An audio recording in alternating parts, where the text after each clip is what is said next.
Hello, I'm Tom Merritt, editor from CNET.com, and welcome to Road Warrior, where we take a look at the hottest gadgets for life on the go.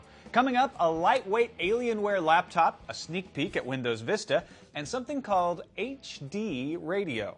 But first, the InMotion IM500 travel speakers for the iPod Nano. This thing is extremely thin. See how thin that is? Look at that. It's 0.67 inches thick.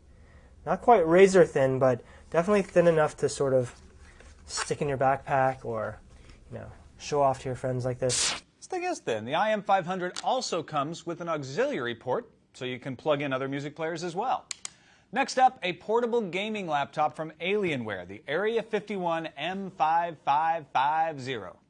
Like a lot of the other Alienwares we've seen, this one also has a really lovely display with a glossy finish that helps colors pop. This one is actually 15.4 inches, which is just about on the borderline in terms of portability. Otherwise, Alienware keeps it really simple. There are just a few application quick launch keys above the keyboard, as well as 2 square speakers on either side.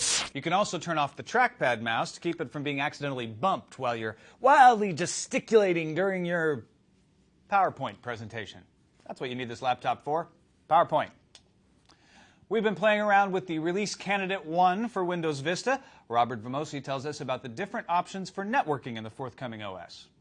The choices are Home, which should be the most secure, Work, which means that you have a network administrator and probably need some file sharing, and Public, which would be an internet cafe or public Wi-Fi. This is the least secure of the three. Vista will also have an IM suppression function for when you project your desktop up onto a big screen.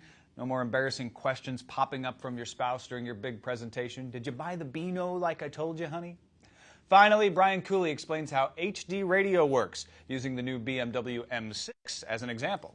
You go into the FM or the AM areas, you're going to see some stations show up with that HD logo right alongside them. That means you're tuned to the same FM frequency you would normally use to get that station, but the car is detecting it's got an HD digital signal on the same frequency. It makes AM sound like FM. It makes FM sound like satellite radio.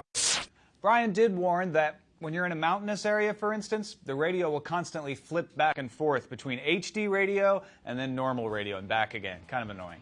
That's it for this edition of Road Warrior. I'm Tom Merritt. Check back next time for more gadgets that keep you armed and dangerously productive.